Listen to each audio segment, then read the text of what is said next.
Hello guys, ఈరోజు recipe వచ్చేసి మనం పండగలప్పుడు పూజలప్పుడు చేసుకునే పరమాన్నం.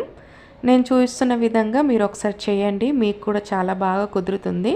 ఎందుకంటే చాలామంది చెప్తారు మనము ఈ పరమాన్నంలో పాలు యాడ్ చేసిన తర్వాత పాలు బాగా ఇరిగిపోతాయి అండ్ అంత టేస్ట్గా రాదు అంటారు. కాబట్టి నేను ఒక మీకు టిప్ చెప్తాను, ఆ విధంగా మీరు ఫాలో అవుతే మీకు కూడా పరమాన్నం అనేది చాలా ఈజీగా కుదురుతుంది.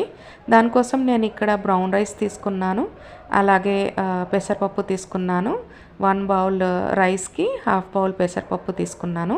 నీట్గా వాష్ చేసుకొని తగినంత వాటర్ యాడ్ చేసుకొని ఒక 10 మినిట్స్ సోక్ చేసుకున్న తర్వాత స్టవ్ పైన పెట్టుకోవాలి. వాటర్ క్వాంటిటీ వచ్చేసి 1:2 అండి. మనము 2-3 సార్లు ఈ విధంగా మిక్స్ చేసుకొని ఒక 15 మినిట్స్ మనము మీడియం ఫ్లేమ్ పైన ఉడికించుకోవాలి. చూడండి, ఈ విధంగా అన్నం ఆల్మోస్ట్ ఒక 70% కుక్ అయిపోయిన తర్వాత దీనిలో 1 బౌల్ తురుముకున్న బెల్లాన్ని యాడ్ చేయాలి. అలాగే కొద్దిగా అంటే 2 స్పూన్స్ వరకు నెయ్యి యాడ్ చేసుకొని బాగా మిక్స్ చేసుకోవాలి. బెల్లం వద్దనుకుంటే షుగర్ కూడా యాడ్ చేసుకోవచ్చు. బెల్లం కొంచెం మన హెల్త్కి మంచిది కాబట్టి నేను ఇక్కడ బెల్లం యాడ్ చేస్తున్నాను. అలాగే 1 ఇలాచీ కూడా ఇందులో వేసుకొని బాగా మిక్స్ చేసుకొని ఒక 5 మినిట్స్ మగ్గించుకోవాలి. ఇందులో 1 గ్లాస్ ఆఫ్ మిల్క్ యాడ్ చేసుకోవాలి.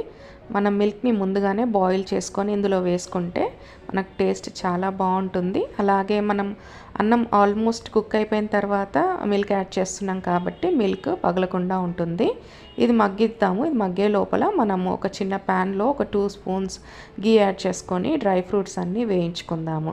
నేను ఇక్కడ కాజు, బాదం అండ్ కిస్మిస్ యాడ్ చేస్తున్నాను. ఇవన్నీ బాగా ఫ్రై అయిపోయిన తర్వాత మనము ఉడికించుకున్న పరమాన్నంలో వేసుకొని బాగా మిక్స్ చేసుకుంటే మన పరమాన్నం రెడీ.